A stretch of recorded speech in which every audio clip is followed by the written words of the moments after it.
Hello, ನಮಸ್ಕಾರ. ಅಂತರಂಗ ವಿಶೇಷ ಕಾರ್ಯಕ್ರಮಕ್ಕೆ ಆತ್ಮೀಯ ಸ್ವಾಗತ. ಇವತ್ತು ನಮ್ಮ ಜೊತೆಗೊಬ್ಬರು ವಿಶೇಷವಾದಂತಹ ಅತಿಥಿ ಇದ್ದಾರೆ. ಇವರು the great legendary director, actor, producer, ಅವರ ಮಗನಾದಂತಹ ನಮ್ಮೆಲ್ಲರ ಪ್ರೀತಿಯ ಅಭಿಮನ್ಯು ಕಾಶಿನಾಥ್ ಅವರಿದ್ದಾರೆ. ಅವ್ರನ್ನ ಕಾರ್ಯಕ್ರಮಕ್ಕೆ ಸ್ವಾಗತ ಮಾಡೋಣ. ಸರ್ ನಮಸ್ಕಾರ, ಹೇಗಿದ್ದೀರಾ ಸರ್? ಆರಾಮು. ತುಂಬ ಟೆನ್ಷನಲ್ಲಿದ್ದೀರಾ ಆ್ಯಕ್ಚುಲಿ ನೀವೀಗ. ಟೆನ್ಷನ್ನು ಒಂದು ಪೋರ್ಷನ್ನು. ಒಂದು ಖುಷಿ ಇದೆ, ನಾವು ಮಾಡಿದಂಥ ಸಿನಿಮಾ ಹೀಗೆ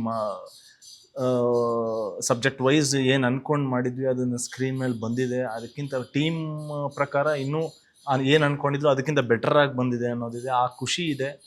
ಆ್ಯಂಡ್ ಲೆಜೆಂಡರಿ ಡೈರೆಕ್ಟರ್ ಆ ಥರ ಅಂತ ಉಪೇಂದ್ರ ಅವರು ನೋಡ್ಬಿಟ್ಟು ಅವ್ರಿಗೂ ಅದು ಒಂಚೂರು ಫೀಲ್ ಆಗಿದೆ ಅಂತ ಹೇಳಿದ್ರೆ, ಅಂಥ ದೊಡ್ಡ ಡೈರೆಕ್ಟರ್ಗೆ ಫೀಲ್ ಆಯಿತು ಅಂದರೆ ಆಡಿಯನ್ಸಿಗೆ ಅದು ಫೀಲ್ ಆಗುತ್ತೆ ಅನ್ನೋ ಆ ಖುಷಿ ಇದೆ. ಆ್ಯಂಡ್ ಪ್ರಮೋಷನ್ ಜನಕ್ಕೆ ಎಷ್ಟು ಮಾಡಿದ್ರು ಸಾಲದು ಅವ್ರನ್ನ ಥಿಯೇಟ್ರ್ ಕರೆಯೋಕ್ಕೆ, ಆ ಎಫರ್ಟ್ಸ್ ನಡೀತಾ ಇದೆ. ಅದ್ರ ಜೊತೆ ಹೌದು, ಇದೇ ಮಾರ್ಚ್ 6ನೇ ತಾರೀಕು ರಿಲೀಸ್ ಆಗೋದ್ರಿಂದ ಒಂಚೂರು ಇದೆ, ಏನು ಆಡಿಯನ್ಸ್ ಹಿಂಗೆ ತಗೋತಾರೆ ಅನ್ನೋ ಆ ವಿಚಾರ ಮಾತಾಡ್ತೀನಿ ಅಭಿಮನ್ಯು ಸರ್. ಯಾಕಂತಂದ್ರೆ ನಿಮಗೆ ನಾನು ಫಸ್ಟಲ್ಲೇ ನಾನು ಹೇಳ್ತಾ ಇದ್ದೆ ವೀಕ್ಷಕರಿಗೆ, the legendary director and actor and producer ಮಗ, ಕಾಶಿನಾಥ್ ಸರ್ ಮಗ ಅಂತಂದರೆ ಒಂದು ದೊಡ್ಡ ಜವಾಬ್ದಾರಿ. ಯಾಕಂದರೆ ಈಗ ಇಂಡಸ್ಟ್ರಿಯಲ್ಲಿ ಅವ್ರದ್ದೇ ಆದಂತಹ ಒಂದು ದೊಡ್ಡದಾದಂತಹ ಒಂದು ಲೆಗಸಿ ಅಂತ ಇರುತ್ತೆ.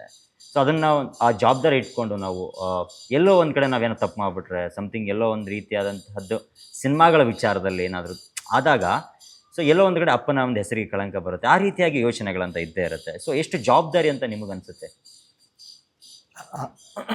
ಆ ಥರ ಜವಾಬ್ದಾರಿ ಆ್ಯಕ್ಚುಲಿ ಅದೇನಂತ ಗೊತ್ತಿಲ್ಲ.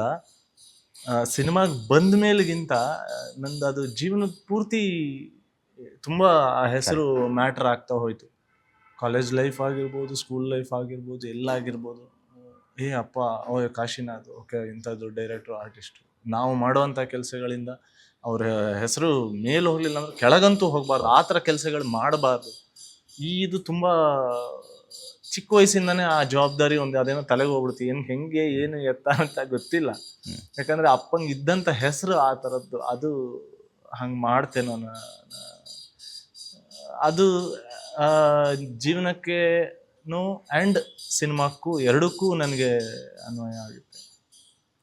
ಸಿನಿಮಾದಲ್ಲಿ ತುಂಬ ಲೆಜೆಂಡರಿ ಡೈರೆಕ್ಟ್ರು, ಆರ್ಟಿಸ್ಟು, ಪ್ರೊಡಕ್ಷನ್ನು, ಅದು ಅಂಥ ಟೈಮಲ್ಲಿ ಅವರು ಮಾಡಿದಂತಹ ಬ್ರೇಕ್ ಪಾತ್ ಮಾಡಿದಂತಹ ಸಬ್ಜೆಕ್ಟ್ಸ್ಗಳು, ಇದಿಷ್ಟನ್ನು ಅಪ್ಪ ಇಷ್ಟೆಲ್ಲ ಮಾಡಿದ್ದಾರೆ ಅನ್ನೋದು ತೊಗೊಂಡ್ಬಿಟ್ರೆ ಒಂಥರ ತುಂಬ ಹೆವಿ ಆಗಿಬಿಡುತ್ತೆ. ತಲೆ ಮೇಲೆ ಹೆವಿ ದೊಡ್ಡ ಜವಾಬ್ದಾರಿ ಅನ್ಸೋಕೆ ಸ್ಟಾರ್ಟ್ ಆಗುತ್ತೆ. ಏನು ಮಾಡೋದಕ್ಕೂ ಮುಂದಕ್ಕೆ ಹೋಗೋಕ್ಕಾಗಲ್ಲ. ಸೊ ಎಸ್, ಓಕೆ, ಅಪ್ಪ ಅಷ್ಟೇ ಅದು ಮಾಡಿದ್ರದ್ದು ನನ್ನ ಕೈಲಿ ಏನಾಗುತ್ತೆ, ನನ್ನ ಎಫರ್ಟ್ ಪೂರ್ತಿ ಹಾಕ್ತೀನಿ. ಅದನ್ನು ಬ್ರೇಕ್ ಮಾಡ್ತೀನ ಇಲ್ವಾ ನಂಗೆ ಗೊತ್ತಿಲ್ಲ, ಏನು ಮಾಡ್ತೀನಿ ನಂಗೆ ಗೊತ್ತಿಲ್ಲ. ಬಟ್ ನನ್ನದೇ ಆದ ದಾರಿಲಿ ನಾನು ಒಂದು ಹೋಗಬೇಕು ಅನ್ನೋದೊಂದಂತೂ